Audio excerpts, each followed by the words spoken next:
Hello guys, तो next part start होता है यहाँ से कि सुंगलिंग ऑफिस आती है। ये सामने खड़ा होता है और इससे पूछता है कि तुम इतनी सैड क्यों लग रही हो, ऐसा लग रहा है कि तुम्हारा किसी से ब्रेकअप हुआ है। तो सुंगलिंग इसे गुस्से से कहती है कि मेरा तो कभी बॉयफ्रेंड ही नहीं रहा, तो ब्रेकअप कहाँ से होगा। और ये कहकर आगे बढ़ती है तो सामने से यांगजाओ आ जाता है। वो इस ऑफिस लेकर आकर समझाता है कि कल जो भी हुआ उसकी वजह से हमारे वर्क रिलेशन में कोई भी प्रॉब्लम नहीं आनी चाहिए। वहीं यांगजाओ के घर का दिखाया जाता है कि सिस्टर हुआ शाओमिंग की मॉम के साथ बैठी होती है। इतने में यांगजाओ आता है तो शाओमिंग की मॉम इसे अपने कमरे में लेकर जाती है और कहती है कि मेरे साथ कुछ ढूंढवाओ। वो कमरे में कोई चीज ढूंढ रही होती है कि इतने में यांगजाओ को तकिए के नीचे से एक पिक्चर मिलती है जो इसके फादर की और शाओमिंग की मॉम की होती है। ये इनसे पिक्चर के बारे में पूछता है तो ये कहती है कि इससे इम्पोर्टेंट एक चीज कहीं पर रखी है। ये यांगजाओ को बता ही रही होती है, लेकिन इतने में यहाँ पर शाओमिंग आ जाती है तो वो चुप हो जाती है। कुछ देर बाद इसकी मॉम यांगजाओ से मिलती है और इसे कहती है कि मुझे याद आ गया है कि वो इम्पोर्टेंट चीज एक की है और वो तुम्हारे डैड के कमरे में रखे हुए पॉट के नीचे है। यांगजाओ जैसे ये बात सुनता है वो फौरन अपने डैड के कमरे में जाता है और पॉट के नीचे से वो चाबी निकालता है। फिर शाओमिंग की मॉम के पास आकर पूछता है, लेकिन उन्हें याद नहीं होता कि ये किस चीज की चाबी है। फिर ये गोएंग से कहता है कि पता लगाओ, तो गोएंग इसे बताता है कि वो एक लॉकर की चाबी है। ये लॉकर में से वो डॉक्यूमेंट्स निकाल कर लाता है और उन्हें पढ़कर हैरान हो जाता है, क्योंकि इसे पता चलता है कि शाओमिंग इसके डैड की रियल बेटी है। अब नेक्स्ट सीन दिखाया जाता है कि शाओमिंग और ये लोग खाना खा रहे होते हैं। इतने में सुंगलिंग आ जाती है तो ये लोग साथ बैठकर खाना खाने लगते हैं। इतने में शाओमिंग के पास यांगजाओ की मॉम की कॉल आती है और वो इससे कहती है कि टियांगकोंग तुम्हें याद कर रहा है तो उससे मिलने आ जाओ। फिर शाओमिंग यांगजाओ से परमिशन लेती है और टियांगकोंग से मिलने के लिए निकलती है।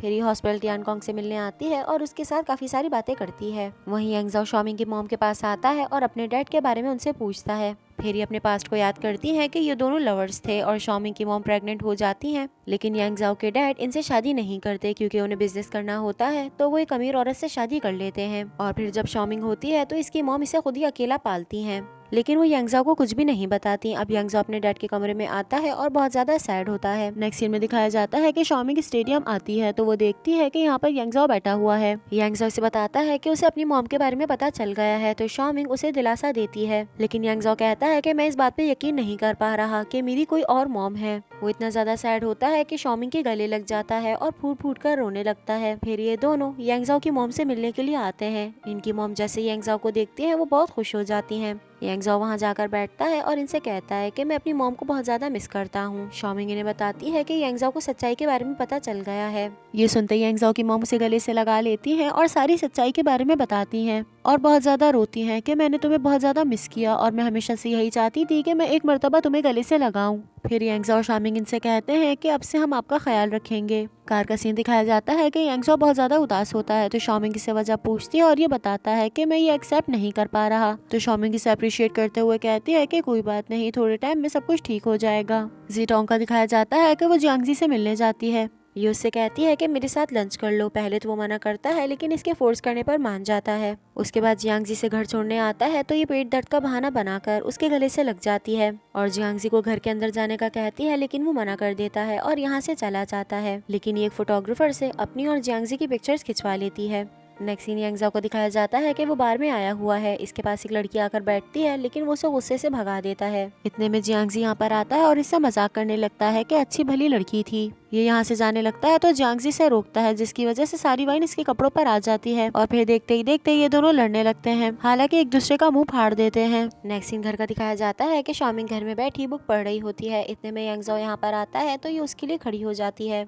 और इसका चेहरा देखती है तो परेशान होती है कि ये सब तुम्हारे साथ क्या हुआ। लेकिन यांगजाओ इससे बात नहीं करता और कहता है कि मैं कमरे में जा रहा हूँ। ये अपने रूम में आता है और बहुत ज्यादा परेशान होता है कि रिसेंटली इसकी जिंदगी में जो भी हो रहा है। फिर अपने डैड के रूम में जाता है और उनके लिए और अपने लिए वाइन निकालता है और रोते रोते वाइन पीता है और उनसे वादा करता है कि अब से मैं शाओमिंग का ख्याल रखूंगा। और साथ ही अपने पास्ट के बारे में सोच रहा होता है कि जब इसकी मॉम मर जाती है तो ये शाओमिंग की मॉम से शादी करना चाहते हैं, लेकिन इनके इन लॉज इन्हें नहीं करने देते। तो ये बहुत ज्यादा रोते हैं और कहते हैं कि मेरी कैसी जिंदगी है, मैं अपनी बेटी को भी नहीं देख सकता। शाओमिंग स्टडी में आती है तो वो देखती है कि यांगजाओ यहाँ पर सोया हुआ है। क्योंकि काफी ज्यादा सर्दी है तो वो यांगजाओ के ऊपर ब्लैंकेट डालने के लिए आती है, लेकिन वो उठ जाता है और शाओमिंग से पूछता है कि क्या तुम मुझसे नफरत करती हो, लेकिन शाओमिंग मना कर देती है। तो शाओमिंग के कंधे पे सर रख कर कहता है कि मैं अपने आप को माफ नहीं कर पा रहा। साथ ही से कहता है कि मेरे सर में बहुत ज्यादा दर्द है, तुम प्लीज मेरा सर दबा दो। तो शाओमिंग इसका सर दबाने लगती है। नेक्स्ट सीन सुबह ऑफिस का दिखाया जाता है कि जियांगजी के पास कॉल आता है कि कमर्शियल एरिया में बहुत बड़ा एक्सीडेंट हो गया है। वहीं यांगजाओ को ये न्यूज पता चलती है तो वो काफी ज्यादा परेशान होता है और शॉमिंग का दिखाया जाता है कि वो भी ये न्यूज देख रही है। ये लोग हॉस्पिटल आते हैं तो वहाँ पर 10 लोग जख्मी पड़े होते हैं और उनकी फैमिलीज इनसे बहुत ज्यादा गुस्सा होती है। तो यांग जाओ इनसे कहता है कि अभी हमें सच का पता नहीं चला कि ये एक्सीडेंट किसकी वजह से हुआ है, लेकिन जैसे ही पता चलेगा हम आपसे बात करेंगे। फिर यांग जाओ डॉक्टर के पास आता है तो वो इन्हें बताते हैं कि इनमें से एक बंदे की हालत बहुत ज्यादा खराब है। वहीं सुंगलिंग का दिखाया जाता है कि वो अपनी बहन को कॉल करती है और अपने जीजा के बारे में पूछती है। अब इन लोगों की बोर्ड मीटिंग होती है जिसमें इस एक्सीडेंट के बारे में बात की जाती है। तो किंगशान कहते हैं कि ये कंस्ट्रक्शन कंपनी की वजह से हुआ है। तो यांग जाओ कहता है कि आप ऐसे कैसे कह सकते हैं, भले एक्सीडेंट किसी की भी वजह से हुआ हो लेकिन लोगों का बहुत नुकसान हुआ है और हमें उन लोगों के लिए प्रेस कॉन्फ्रेंस रखनी होगी। मीटिंग खत्म होती है तो ये अपने ऑफिस में आ जाता है। इतने में यहाँ पर शॉमिंग आ जाती है। वो इससे इसकी खैरियत पूछती है और साथ ही एक्सीडेंट के बारे में पूछती है। फिर इसे कहती है कि क्या मैं जियांगजी से मिल सकती हूँ। तो यांगजाओ हाँ कह देता है। ये बहुत ज्यादा खुश हो जाती है और यहाँ से चली जाती है। वहीं यांगजाओ काफी ज्यादा सैड होता है और इसी एक्सीडेंट के बारे में सोच रहा होता है। जियांगजी शॉमिंग से मिलने आता है तो शॉमिंग उसे बहुत ज्यादा अप्रिशिएट करती है और इसे कहती है कि कुछ टाइम में सब कुछ ठीक हो जाएगा। ये दोनों यहाँ बात कर रहे होते हैं कि जियांगजी के पास कॉल आता है और इसे बताया जाता है कि जो पेशेंट बहुत ज्यादा बीमार था उसकी डेथ हो गई है। तो शॉमिंग भी ये सुनकर बहुत ज्यादा सैड होती है। यांगजाओ के ऑफिस का सीन दिखाया जाता है कि यैन इसके पास आता है और बताता है कि ये एक्सीडेंट मटेरियल की वजह से हुआ है क्योंकि यहाँ पर कंस्ट्रक्शन के लिए बहुत ही सस्ता मटेरियल यूज किया गया था। वहीं शॉमिंग का दिखाया जाता है कि वो यांगजाओ की मॉम से मिलने आती है तो वो बहुत ज्यादा परेशान होती है कि कहीं इस वजह से यांगजाओ को जेल ना हो जाए। तो शॉमिंग उन्हें समझाती है कि ऐसा कभी भी नहीं होगा।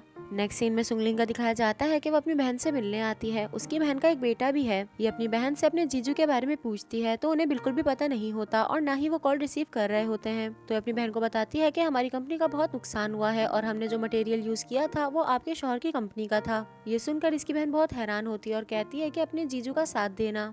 इसके बाद सुंगलिंग किंगशान से मिलने के लिए जाती है और इसे पता चलता है कि इस सब कुछ में इनका भी हाथ है कि इन्होंने पैसा बचाने के लिए सब कुछ किया है और फिर सारा इल्जाम इसके जीजू पे लगा दिया। इसे बहुत ज्यादा गुस्सा आता है तो किंगशान इससे कहते हैं कि तुम अपनी औकात में रहो, तुम्हें जितना काम बोला गया है बस तुम वो काम करो और उसके बाद तुम्हारी जॉब खत्म। ये दोनों यहाँ पर बात कर रहे होते हैं कि इतने में जियांगजी आ जाता है और इन दोनों की बातें सुन लेता है। इनके जिन वर्कर की डेथ हुई होती है तो यांगजाओ उनकी फैमिली से मिलने आता है। वो यांगजाओ पे बहुत ज्यादा गुस्सा होती है और इसे जोर जोर से मारती है। नेक्स्ट सीन सुंगलिंग के घर का दिखाया जाता है कि वो अपना काम कर रही होती है। इतने में जियांगजी इससे मिलने के लिए आता है और इसे बताता है कि मुझे तुम्हारी सारी सच्चाई पता चल गई है। अब रात का सीन दिखाया जाता है कि यांगजाओ अपने घर जाता है तो देखता है कि शॉमिंग यहाँ बैठी है। वो इसे सूप देती है जो कि यांगजाओ को बहुत ज्यादा मजे का लगता है। फिर इसकी नजर यांगजाओ के मुंह पर पड़ती है तो उसे चोट लगी होती है तो ये उस पर मरहम लगाने लगती है। यांगजाओ इसकी तरफ देख रहा होता है कि अचानक से इसे किस कर देता है क्योंकि उसके दिल में शॉमिंग के लिए फिर से मोहब्बत आने लगी है। शॉमिंग इससे कहती है कि तुम बहुत ज्यादा थके हुए हो।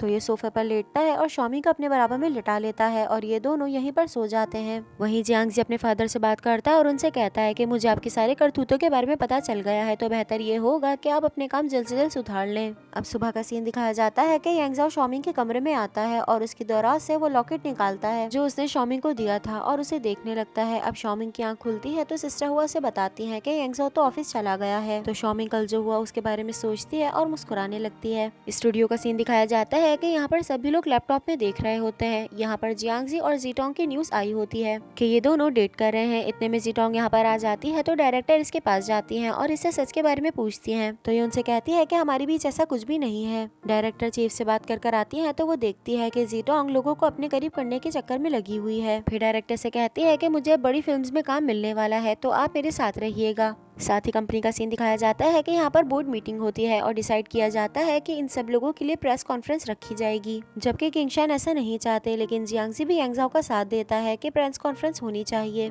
सुंगलिंग का दिखाया जाता है कि वो रेस्टोरेंट में बैठी होती है और खाना खा रही होती है। इतने में यहाँ पर जियांगजी आता है और इससे पता लगवाने का कहता है लेकिन ये उसे कुछ भी सच नहीं बताती। तो जियांगजी कहता है कि तुम मेरे फादर के लिए काम कर रही हो लेकिन मैं अपने फादर के जैसा नहीं हूँ। अब प्रेस कॉन्फ्रेंस रखी जाती है और यांगजाओ सभी कुछ बहुत अच्छे से हैंडल करता है।